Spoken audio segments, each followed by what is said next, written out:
You're watching Taste the Victory.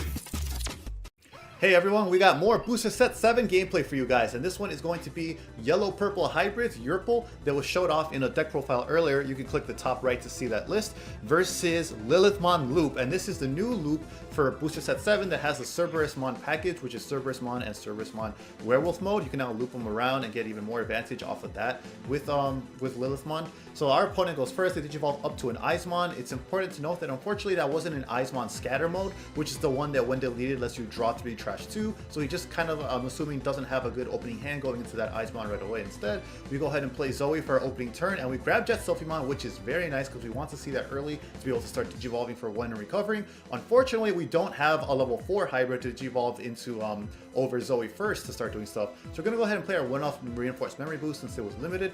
We see double Zephyrmon in the opening off of that Reinforced Memory Boost. So that's quite unfortunate. We would rather see something useful for a hand and then able to put in Threatening into our security. Unfortunately, we see Zephyrmon, which is only 6,000. He Digivolves into the Cerberusmon Werewolf mode, I believe, which is 9,000 DP. So he knows he has a free check there. He then Digivolves into Mastamon to burn a security from both of our stacks.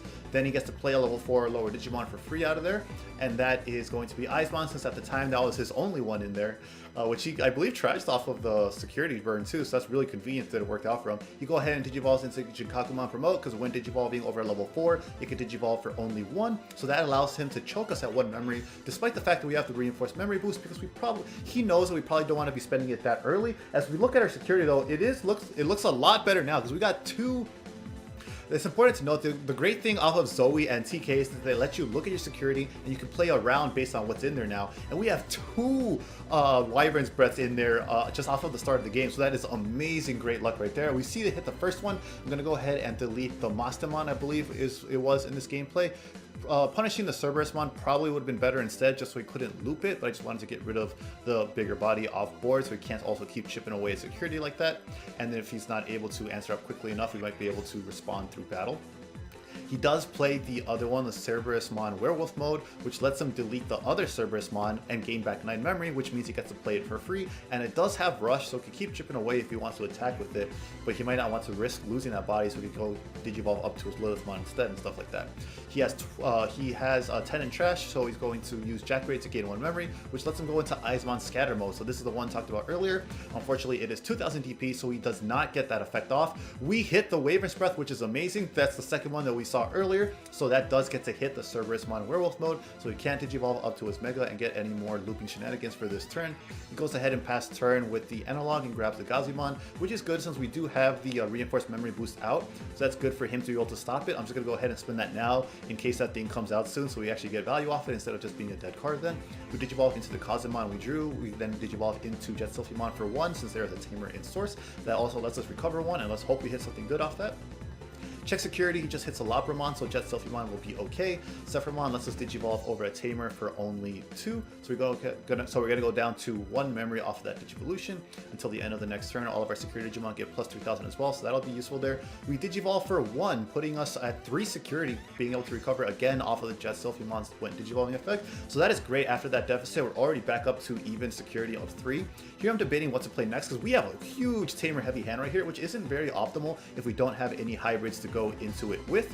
I forgot to swing before playing the Kari, so I'm just going to go ahead and do that since it doesn't say notice it like right away and doesn't change order of operations that much, so I'm just going to go ahead and do that. It doesn't end up doing much. He swings, he does get the deletion effect off of the Eismon Scattermon this time, so he gets to draw 3 and then discard 2, and if he discards that Eismon from his hand off of one of his own effects, he gets to play it instead, so he's just going to go ahead and do that. I do believe I forgot to suspend the Kari here to get that extra memory. I think I end up remembering and being like, oh hey, yeah, let me do this. So there it is. Yeah, so he's actually only at 2 memory. The reason I played Kari over the other Tamers in my hand was just because we don't have any hybrids to Digivolve over it right now, so at the very least being able to memory choke like that gives a little bit more immediate advantage to be able to not have him have as much memory as he would have otherwise, because with purple you want to like deny as much memory as you possibly can because they get all that looping ability. So he goes into Cerberusmon off of the Digivolution of that card. I don't believe the Cerberusmon can attack. I believe it came out this turn off of the Eismon. Then he does go into Lilithmon. He Digivolves into Lilithmon for 3.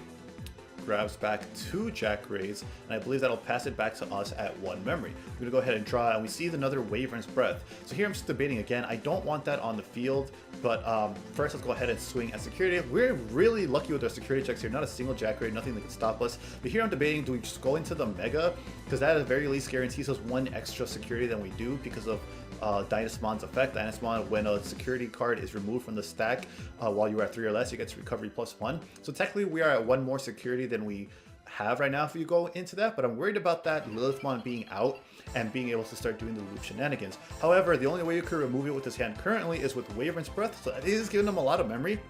So I'm kind of just banking on him not having the tools to be able to climb up and recover from it. Since at the beginning of this game, if you remember, his hand didn't seem too good. By now, with all the Ice Bond, maybe he's drawn into something better. And this new one can swing, unfortunately. So I'm just going to go ahead and go it.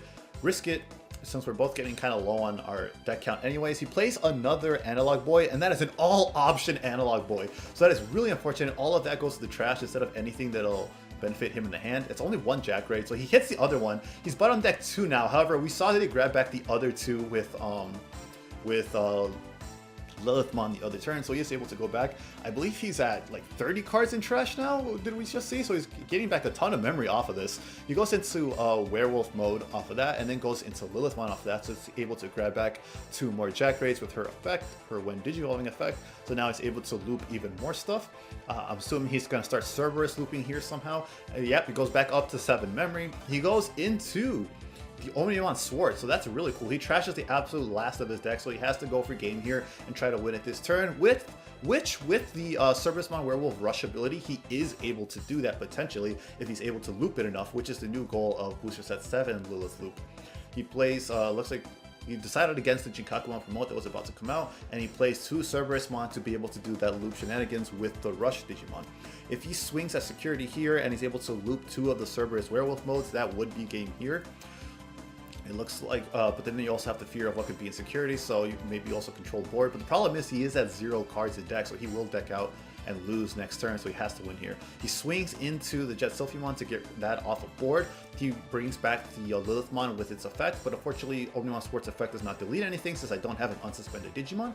He does Digivolve into the Lilithmon, going down to 1 memory. He grabs back another Jack Ray and Calling from Darkness.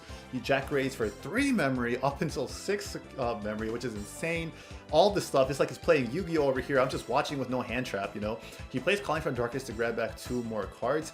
I'm assuming these are probably going to both be werewolf modes if he has 2 in trash. That way he could guarantee that he can try and start looping for game here.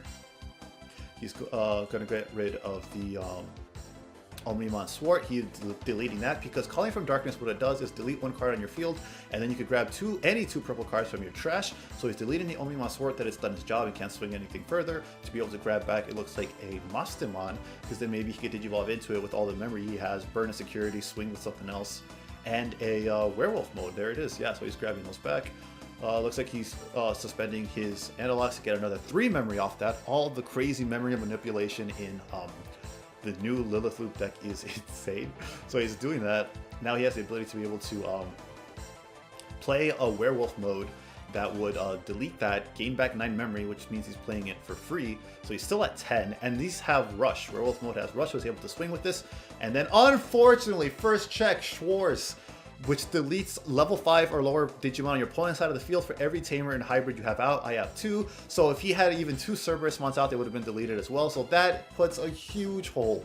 I don't know if they're still able to win from this board state now, because he would have to play out the full 9 memory, and then he'd be able to get out another Cerberus Werewolf mode like that, but it looks like they cannot, unfortunately. He hard plays the Lady Devimon, goes into Monster to discard the last one, which was a bad security. So when you must have hit that at some point off of the other Jet Sylphimon that was Digivolved, and he's going to go ahead and play that, and I'm just going to pass turn so that he loses off of deck out next turn when he tries to draw. So this list was a little different from the one in the video, because I forgot this was an older build I had saved on Tabletop Sim. So it has 2 purple Karis instead of the starter deck TK. So you just swap them around, it's the same thing. It didn't seem to end up doing too big of a difference in this duel.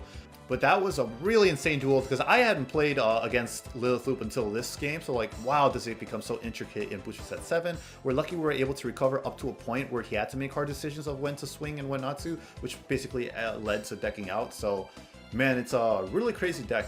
Both of these decks are awesome and fun in Booster Set 7, and I can't wait to see more. Let me know what you guys want to watch next. I'll see you in the next video. Remember to stay hungry until you get a taste of victory.